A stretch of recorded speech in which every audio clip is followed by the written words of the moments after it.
Ele tarda, mas não falha. Fernando Nakagawa chega para o nosso acordo e nosso encontro de família. Aqui a gente está sempre de acordo. Naka, bem-vindo. Boa noite, Thaís. Boa noite. Naka, hoje é um dia muito positivo no mercado. O petróleo despencou em função dessas notícias sobre a guerra no Oriente.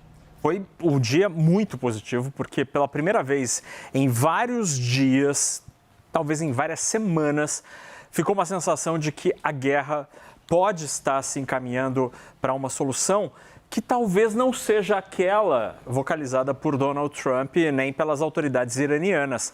Aparentemente, a situação econômica pode estar se sobrepondo e, dessa maneira, a notícia que fez preço hoje no mercado financeiro foi definitivamente a liberação dessas 26 embarcações nas últimas 24 horas. Isso derrubou o preço do petróleo, caiu mais de 5% no dia de hoje.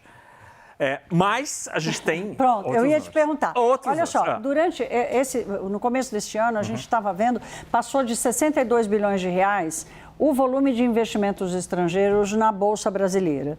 E nos últimos 40 dias, mais ou menos, acho que você vai dar esse prazo, esse dinheiro começou a ir embora. Sim. O que aconteceu? Você que vai explicar. Então, em maio, só no mês de maio, até o dia 15, 10 bilhões de reais já saíram da Bolsa Brasileira de dinheiro estrangeiro. É o gringo que comprou um monte de ação e que está saindo, tirando o pé. Porque, olha, por exemplo, em janeiro, só em janeiro, eles trouxeram mais de 26 bilhões de reais à Bolsa Brasileira, um valor recorde. Segundo os especialistas, há dois movimentos acontecendo por aí. O primeiro é global e diz respeito à guerra. Com a sensação de que a guerra pode tornar o mundo um lugar com muito mais inflação do que muita gente esperava, e em reação, o Banco Central dos Estados Unidos, do Brasil, de todo o planeta, vai reagir com juros mais elevados. Isso faz com que o mundo repense o jeito de investir.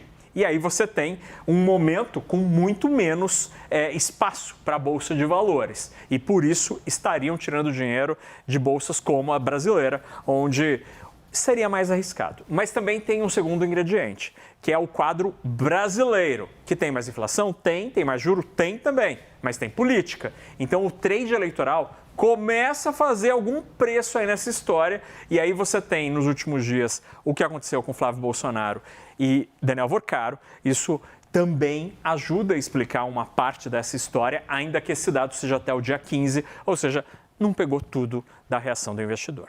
Claro, mas está muito impressionante a força da saída, né? A gente estava aqui falando da força da chegada por todos os predicativos que o mercado brasileiro aparentemente apresentava aos estrangeiros. Agora, Naka, hoje foi divulgada a ata da última reunião do Comitê de Política Monetária do Banco Central dos Estados Unidos. E, como eu sempre digo, a gente tem que entender o que eles estão fazendo porque eles são o primeiro dinheiro do mundo.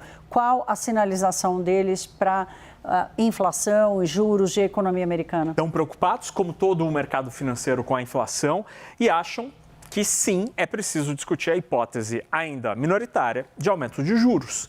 Porque se a inflação sobe, o Banco Central precisa reagir. E a gente separou dois trechinhos da ata divulgada mais cedo, em que eles citam, por exemplo, olha, o cenário de guerra com inflação pior pode tornar necessária a manutenção da postura atual da política monetária por mais tempo que o previsto anteriormente, indicando que, diante da inflação, o Banco Central dos Estados Unidos precisa reagir. E na próxima tela a gente tem um outro trecho dizendo que as tarifas, aquelas de Donald Trump, seguem refletindo na economia. As alíquotas de tarifas, inclusive, diz o Fed, poderiam ser elevadas acima do patamar atual, levando a pressões inflacionárias adicionais. Ou seja, guerra de um lado e tarifas de Donald Trump do outro geram inflação e, por causa disso, não dá para falar em corte de juros nos Estados Unidos e dá para falar, sim, com algum grau ali de, ainda é pequena essa hipótese, mas até de alta de juros. Aqui no Brasil já começa a se discutir que o Banco Central, se não vai sinalizar que vai voltar a subir, mas vai ter que sinalizar que vai parar de baixar. Vamos ver se isso vai chegar. Vamos dar uma olhada em Bolsa e Dólar hoje? Mas aí o dia acabou ignorando um pouco a ata e se prendendo ao noticiário geopolítico. E assim o dólar caiu, chegou a operar em 4,99, R$ 5,00 cravado hoje. E a Bolsa subiu quase 2%, apesar do tombo das petroleiras. Petrobras caiu mais de 3%, petróleo caiu mais de 5% hoje com essa esperança de que o mundo poderá ter mais petróleo se o Estreito de Hormuz realmente for reaberto. O Naka vai trazer uma notícia do mundo corporativo hoje, como toda vez que tem um bom destaque ele traz. Dessa vez é uma notícia triste, ainda mais para a minha geração, talvez um pouco da geração do Naka também, de quem cresceu brincando com os brinquedos da Estrela. A empresa pediu recuperação judicial hoje, Thaís. Infelizmente, esse nome que é absolutamente histórico, simbólico da nossa indústria, da indústria de brinquedos e também na memória de tanta gente. A empresa culpa os juros elevados, esses que a gente trata todo dia aqui, e também esse negócio aqui, ó, que a gente carrega no bolso, a mudança de comportamento por causa da tecnologia está reduzindo o interesse das crianças em comprar brinquedos. Isso afeta a empresa. A gente separou grandes números da Estrela no ano passado. O último balanço mostra o quê? Uma receita, o quanto eles venderam de jogo da vida, de banco imobiliário, 57 milhões de reais, quase 58. Mas para fazer tudo aquilo, vender, custo industrial, comercial, pessoal, gastaram 56 milhões de reais. Daria um lucrinho aí, mas pagaram 40 milhões de reais em juros, E aí não tem jeito, ficou com prejuízo o último balanço, só que a empresa já tinha dívidas, Thaís, já tinha dívidas de mais de 115 milhões de reais e pior, os últimos balanços mostram 668 milhões de reais em prejuízos acumulados. A empresa informa que pediu recuperação judicial, ela precisa ser aprovada pela Justiça, mas a operação industrial e comercial e atendimento ao cliente segue tudo normalmente, o jogo continua e tudo segue absolutamente normal. Então, se você quiser comprar um brinquedo da Estrela, ele estará na loja, o saque vai estar funcionando, as áreas comerciais também. E aí, só para terminar, eu separei alguns dos clássicos da Estrela, Thaís. O Jogo da Vida, muita gente não reconhece essa caixa, porque essa é moderna, não é aquela dos anos 80, dos anos 90.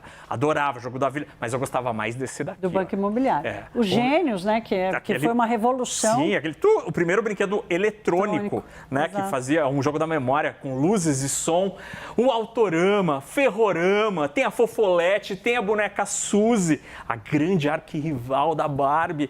E o Pogobol, eu tinha exatamente um desta cor, Thaís Herédia, e eu ficava lá com ele aqui, entre as pernas, pulando assim. Era maravilhoso. O meu murchou, eu fiquei muito triste, porque não dava para encher com bomba de bicicleta. E assim o sonho acabou. Como é que você pulava, Naka? Assim, ué. Segurava aqui na perna e pulava. Pronto, o Naka vai sair de Pogobol, né? Esse eu nunca tive. Fofolete eu tinha todas.